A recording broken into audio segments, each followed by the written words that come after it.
प्रति चक्रवात anti cyclone, क्या एंटी साइक्लोन? तो प्रति चक्रवात चक्रवात का ठीक अपोजिट है ना, उल्टा है। देखो कैसे, रात्रि के समय, कब का समय? रात्रि का।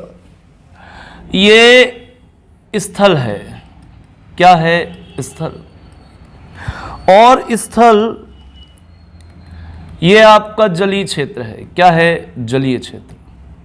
ठीक, तो हमको पता है कि स्थलीय क्षेत्र जलीय क्षेत्र की तुलना में जल्दी ठंडा होता है और जल्दी गर्म होता है।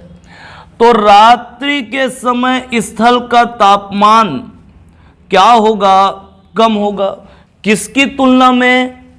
तो जलीय क्षेत्र की तुलना में। अब तापमान कम है तो यहां का प्रेशर क्या होगा? ज्यादा होगा। प्रेशर क्या होगा? ज्यादा। और जलीय क्षेत्र का प्रेशर, दाब क्या होगा? कम होगा। क्या होगा? कम होगा। तो स्थलीय क्षेत्र में दबाव, वायु का जो दाब है वो क्या होगा? अधिक होगा। और उसी समय जलीय क्षेत्र में जो वायु का दाब है, प्रेशर जो है वो क्या होगा? कम होगा। और हमको पता है कि वायु हमेशा हाई प्रेशर से लो प्रेशर की ओर मूव करती है। कहां से कहां? हाई से लो। तो हाई प्रेशर कहां पे? स्थल में। और लो प्रेशर कहां पे? जलीय क्षेत्र में। तो वायु का मूवमेंट किधर होगा? स्थल से जल की ओर, स्थल से जल की ओर। क्लियर? ओके। अब स्थलीय क्षेत्र का तापमान कम है, प्रेशर क्या है? ज्यादा। तो यहां पे क्या बना आपका? High pressure. क्या बना? High pressure. और इस स्थल के चारों ओर यहां पे भी क्या बनेगा? Low pressure. इधर भी क्या बनेगा? Low pressure. इधर भी क्या बनेगा? Low pressure. और इधर भी क्या बनेगा? Low pressure. चारों तरफ क्या है आपका? लो प्रेशर है। तो पवनें स्थल से जलीय क्षेत्र की ओर क्या होंगी? मूव करेंगी। ओके। अब फेरल का नियम, फेरल के नियम के अनुसार, किसके अनुसार? फेरल के नियम के अनुसार। तो फेरल कहता है, फेरल का नियम कहता है कि उत्तरी गोलार्ध में, कहां पे? उत्तरी गोलार्ध में। उत्तरी गोलार्ध में पवनों की दिशा, उत्तरी गोलार्ध में पवनों की जो दिशा है वो किस ओर होती है आपका? दाईं ओर। किस ओर होती है? दाईं ओर। मान लो पवन जैसे क्या है? ऊपर की ओर जा रहा है, उत्तर की ओर। तो जैसे ही वो आपका नदन हेमिस्फीयर में एंटर करेंगी वो मूव कर जाएंगी किस ओर? आपका राइट साइड। किस ओर? Right side. तो फेरल के नियम के अनुसार उत्तरी गोलार्ध में पवनों की दिशा किस ओर मुड़ती है? किस ओर होती है? तो आपका राइट साइड, यानी कि दाईं ओर। अब मैं यहां पे बात कर रहा हूं कहां का? उत्तरी गोलार्ध का। तो ये स्थलीय क्षेत्र है। प्रेशर क्या है यहां का? ज्यादा है। प्रेशर क्या है? ज्यादा। इसके चारों ओर क्या है? लो प्रेशर है। क्या है? Low pressure. इधर भी लो प्रेशर, इधर भी लो प्रेशर और इधर भी लो प्रेशर। तो पवनें हाई प्रेशर से लो प्रेशर की ओर मूव करेंगी। तो कैसे जाएगी? इधर हाई से लो, हाई से लो, हाई से लो और हाई से लो। क्लियर?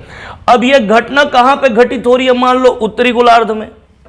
तो उत्तरी गोलार्ध में फेरल के नियम के अनुसार पवनें किस ओर मूव करती हैं? अपने राइट साइड, यानी कि दाईं ओर। तो इसका दायां कहां दिख रहा है? तो इसका दाएं, ये देखो, पवनें कैसे मुड़ेंगी? Right side. पवनें कैसे मुड़ेंगी? Right side. पवनें कैसे मुड़ेंगी? दाईं ओर, राइट साइड। पवनें कैसे मुड़ेंगी? दाईं ओर। किस ओर मुड़ेंगी? दाईं।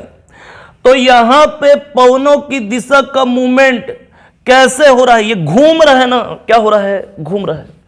तो ये पवनें ऐसे घूमेंगी, इधर से ऐसे, इधर से ऐसे और इधर से ऐसे। तो पवनों की दिशा यहां पे देखो साफ साफ दिख रहा है। ये कैसे मूव कर रही हैं? तो घड़ी की दिशा में। कैसे मूव कर रही हैं? घड़ी की दिशा में, यानी कि क्लॉकवाइज। कैसे? क्लॉकवाइज। अब ये पूरा किसका रूप धारण कर ली है, ये प्रति चक्रवात है ना। चक्रवात ठीक इसके उल्टा होता है, पढ़ चुके थोड़ी देर पहले, अभी बताया हूं मैं। तो यहां पे पवनों की दिशा देखो,